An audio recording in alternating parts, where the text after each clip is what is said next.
সৃষ্টি হওয়ার পর, বিএনপি সৃষ্টির পর এই এলাকা থেকে বিএনপি কিন্তু সেক্রেটারি কেউ হয় না, আমাকে আল্লাহ বানাইছে আপনাদের দোয়ায় এবং আল্লাহর রহমতে ভারপ্রাপ্ত চেয়ারম্যান আমাকে বানাইছে। এটা আমি মনে করি আমার ভাগ্যে ছিল।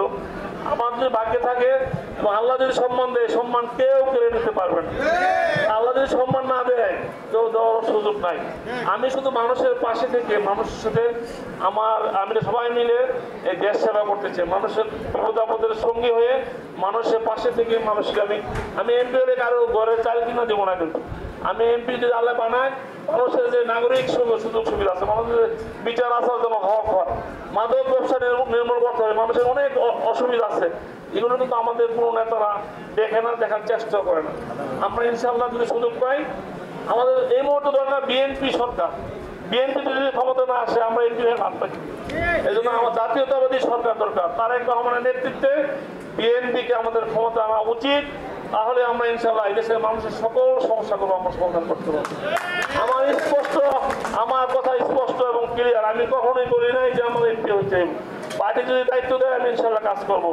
আমি দেশ সেবা করবো। আল্লাহ যদি আমাকে দায়িত্ব দেয়, আমার আগেও দিয়েছেন, এখনো তো ঢাকা সিটিতে আমি সেক্রেটারি হিসেবে দায়িত্ব পালন করতেছি। আমি সবসময় একমাত্র আল্লাহর উপর বিশ্বাস করি, আল্লাহ যদি দায়িত্ব দেয় আমরা করতে চাই। কিন্তু আমার শেষ কথা হচ্ছে, আমি দেশের মানুষের সবাইকে নিয়ে সকলের মতামতের ভিত্তিতে আমরা কাজ করতে চাই, যেখানে সবার প্রাধান্য থাকবে। আপনাদের এমপি ছিল হাবিব হাসান, কোনো বাসায় দিতে বসে কখনো আমাদের কেউ যাইতে পারে নাই, উনি যা ইচ্ছা তা করে গেছে। তা আমি আমারও বলতে চাই, আমার পার্টির পক্ষ থেকে, আমার দলের পক্ষ থেকে মেসেজ হচ্ছে, ইনশাআল্লাহ আমরা সবাই মিলে আমাদের একটা মেসেজ, আমরা ঢাকা শহরে, ঢাকা মহানগর উত্তরে যে গোটা সিট আছে, আমরা সবাই মিলে, আমি এবং আমিনুল হক সহ আমাদের পুরো টিম আমরা সিদ্ধান্ত নিয়েছি, আমরা ঢাকা শহরের সবগুলো আসন থেকে বিএনপিকে যাতে পাস করানো যায় আমরা সেই চেষ্টা করব। বিএনপি ক্ষমতা আসলে আমরা ভালো থাকবো, দেশ ভালো থাকবে, জাতি ভালো থাকবে। আমার নেত্রী খালেদা জিয়ার জন্য দোয়া করবেন, উনি অসুস্থ, উনি দেশে সুস্থ হয়ে আমার পার্টির হাল ধরে দেশ সেবা করতে চায়।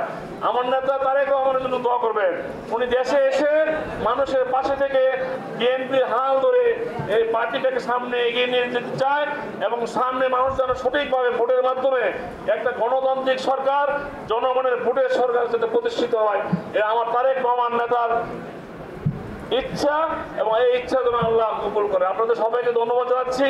আমরা